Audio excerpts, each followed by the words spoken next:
Assalamualaikum, hai, apa kabar Anda semua? Bersama saya lagi Nazar bin Abdullah. Pada perkongsian kali ini saya akan kongsikan kepada Anda semua perkara yang sangat penting ataupun perlu Anda ketahui sebelum Anda membuat sebuah bonsai. Baiklah teman-teman ya, sekiranya Anda ingin mengetahui apakah perkara tersebut, pastikan Anda terus mengikuti perkongsian saya ini hingga selesai. Ya, oke, jom kita teruskan.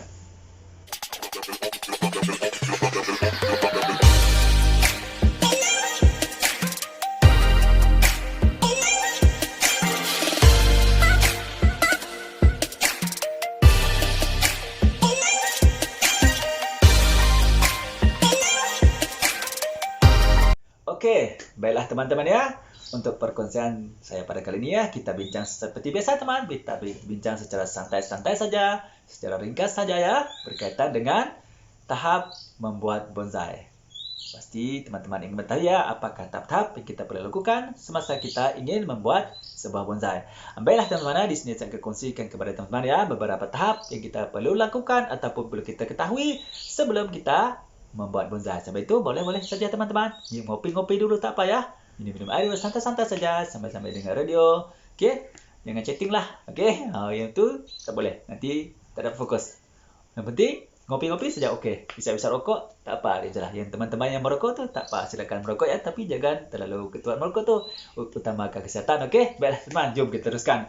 Okey, 5 tahap membuat bonsai yang kita perlu ketahui sebelum kita membuat bonsai. Ini secara ringkas ya teman, secara santai saja, sederhana saja. Ini saya kongsikan khas untuk teman-teman seorang pemula ya teman, sama juga seperti saya seorang pemula. Okey, baiklah, mudah-mudahan bermanfaat ya teman. Okey. Okey, baiklah teman, kita teruskan. Yang pertama sekali iaitu tahap tahap menyediakan bahan. Okey, bagaimanakah caranya kita untuk menyediakan bahan untuk kita jadikan sebagai sebuah bonsai? Yang pertama, bahan. Okey. Antara cara-cara yang kita boleh lakukan ya teman ya, untuk kita menyediakan bahan, untuk kita menjadikan bahan dijadikan sebagai bahan bonsai kita, kemudian kita buat sebagai bonsai kita. Yang pertama adalah dengan cara kita mendongkel. Kita lakukan pendongkelan ya. Bermakna sini kita menggali ya sejenis pokok yang sesuai untuk kita akan jadikan sebagai bahan bonsai kita. Kebiasaannya teman, untuk proses penggalian yang teman kita lakukan pada pokok yang tumbuh di atas bumi, iaitu tumbuh secara semula jadi. Ini adalah satu cara teman, kita mendongkel ataupun menggali sejenis pokok yang kita ingin jadikan sebagai bahan bonsai, dan pastikan pokok itu sesuai untuk kita jadikan bonsai, dan pastikan pokok itu tadi teman sesuai dan punya ciri-ciri pokok yang sangat sesuai untuk kita jadikan sebagai bahan bonsai. Bukan setakat cantik, menarik, malah-malahan tahan rasa hidup ya. Kita memahami kitaran hidupnya, itu yang sangat penting, dan mempunyai sifat-sifat yang sangat menepati, tidak pun 1% dalam 80-90% kita jadikan sebagai bahan bonsai. Itu yang kedua. Okey. Itu yang pertama, itu adalah tahap penyediaan bahan. Okey, cara yang pertama ya. Dan sekarang adalah cara yang kedua pula. Okey, cara kedua ya teman ya. Kita melakukan ataupun kita membuat stek. Okey, sama ada kita membuat stek akar, kita membuat stek batang, ataupun kita membuat stek ranting pokok tersebut. Dan pastikan pokok itu sesuai untuk kita lakukan dengan membuat stek. Okey, baiklah teman, stek ini kita boleh membuat dengan beberapa cara ya. Okey, boleh ya. Okey, stek stek batang, stek akar, stek ranting ataupun stek dahan. Itu adalah beberapa cara yang kita boleh lakukan dengan jalan stek untuk kita menyediakan bahan untuk kita jadikan sebagai bahan bonsai kita. Okey. Lepas tu yang ketiga, kita boleh membuat cangkok ya teman, untuk menyediakan bahan bonsai kita. Kita juga boleh membuat cangkok ya. Kita boleh membuat cangkok akar, cangkok dahan ataupun cangkok ranting. Itu adalah terpulang bagaimanakah keadaan sebuah pokok itu, kita boleh lakukan cangkok itu. Tapi kebiasaannya teman, untuk sesuatu jenis pokok bonsai itu kita memang senang untuk ataupun mudah untuk kita melakukan cangkok ya. Terutamanya pokok beringin macam tu, okey, ataupun pokok anting puteri macam tu adalah merupakan salah satu ataupun salah beberapa pokok yang mudah dan sesuai untuk kita lakukan dengan proses menyediakan bahan bonsai kita dengan cara membuat cangkok. Okey. Dan yang keempat teman-teman ya, yang cara kita boleh gunakan ya untuk kita menyediakan bahan bonsai kita ialah dengan kita melakukan semai biji benih.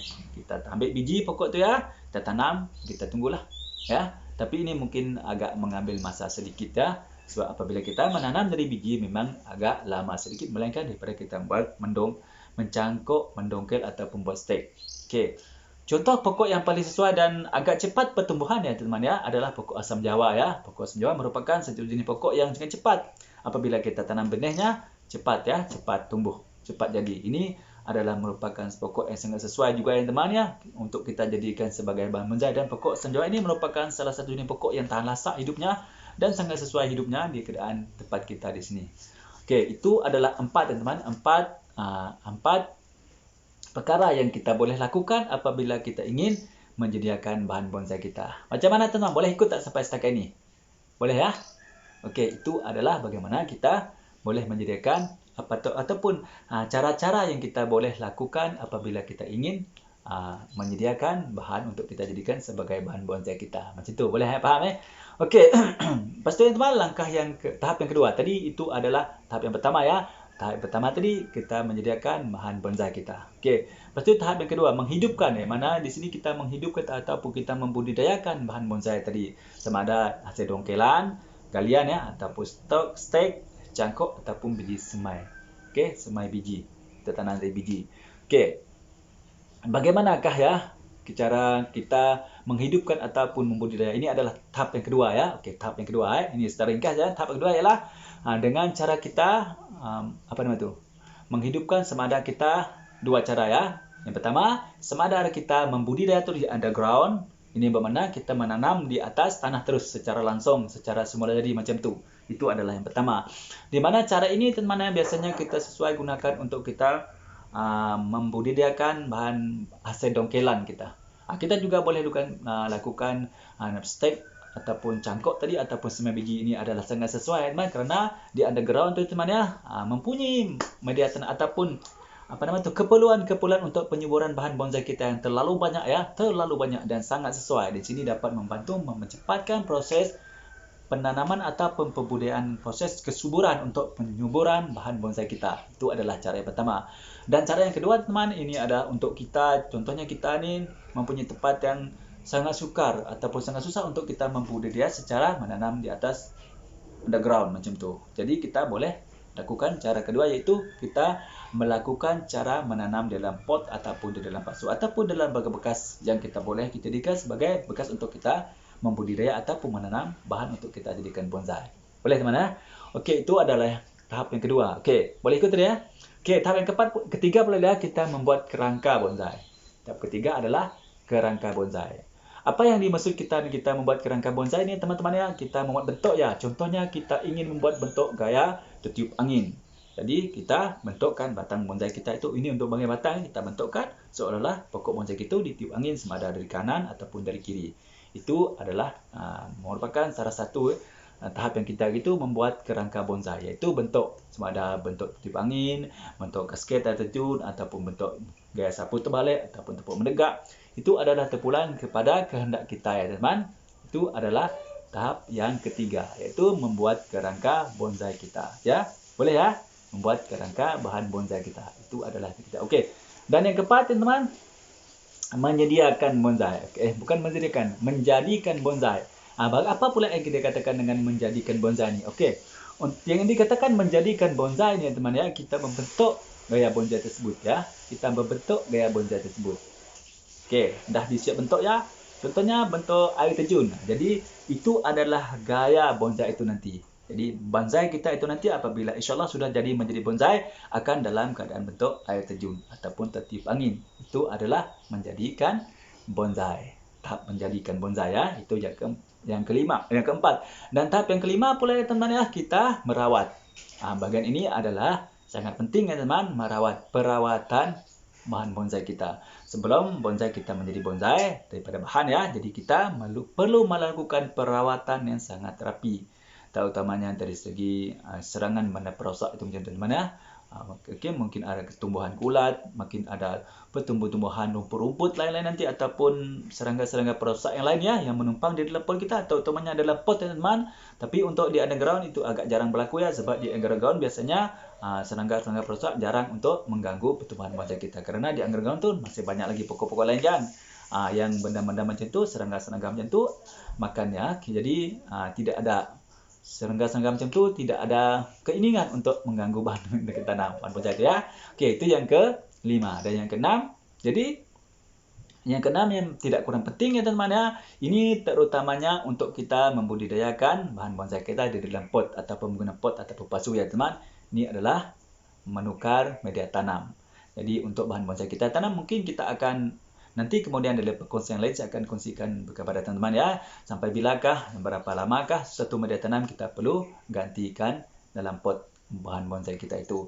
Untuk perkongsian kali ini kita sentuh sedikit ya. Contohnya apabila kita sudah mendapati ya, ini adalah salah satu cara ataupun faktor yang teman-teman boleh perhatikan ya.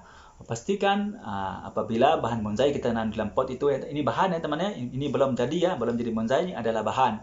Apabila sudah mempunyai daun yang sangat rimbun dan banyak dan akar yang sudah memenuhi dalam pot itu ataupun pasu. Jadi masa itu sesuai untuk kita mengganti media tanam yang baru.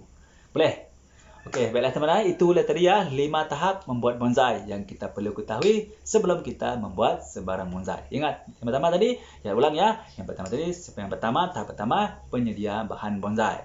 Iaitu kita boleh dengan melakukan secara mendongkel, melakukan pendongkelan ataupun penggalian. Yang kedua, kita membuat stek ya, membuat stek. Yang ketiga, yang kita boleh membuat cangkuk, dan yang keempat, kita boleh membuat bahan bonsai kita dengan cara menyemai biji benih ataupun kita menanam biji bonsai itu. Okey, lepas tu yang teman, tahap yang kedua tadi kita menghidupkan bahan bonsai kita. Okey, kita menghidupkan dengan dua cara tadi, sama ada kita membudidaya, kita tanam underground ataupun kita tanam dalam pot ataupun pasu. Dan tahap yang ketiga tadi teman, membuat kerangka bonsai kita, iaitu kita membuat reka bentuk.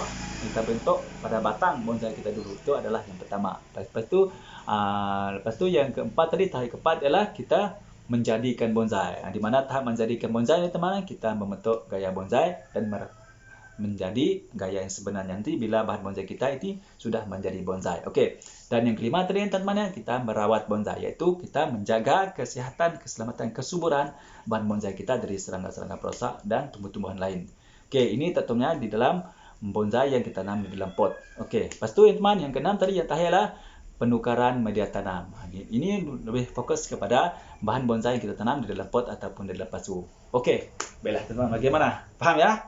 Okey, baiklah teman-teman, saya berharap dengan sedikit perkongsian daripada saya pada kali ini, sedikit banyak dapat memberi manfaat terutama kepada anda teman-teman yang masih pemula ya, juga sama seperti saya ya teman, yang masih belum mengetahui apakah tahap-tahap yang kita perlu lakukan semasa kita membuat bonsai. Teman, seperti biasa teman, sekiranya anda merasakan perkongsian daripada saya pada kali ini bermanfaat untuk anda semua, klik tombol subscribe dan tekan tombol lonceng supaya anda menjadi orang pertama sekali akan dapat mengikuti perkongsian terbaru daripada channel sini, terutamanya berkaitan dalam pembonsaian.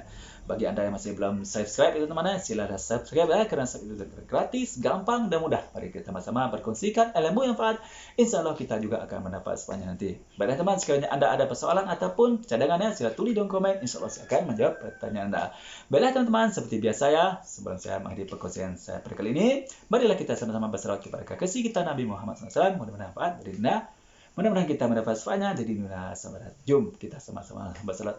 Bismillahirrahmanirrahim. Allahumma salli ala Sayyidina Muhammad wa ala ali Sayyidina Muhammad. Allahumma salli ala Sayyidina Muhammad wa ala ali wa sahbihi wa barik wa sallim. Baiklah teman-teman, sekian dulu untuk perkongsian kali ini. Nanti saya akan bawa kepada lagi perkongsian terbaru dalam perkongsian akan datang. Baik teman, salam satu, salam bonsai, bye-bye.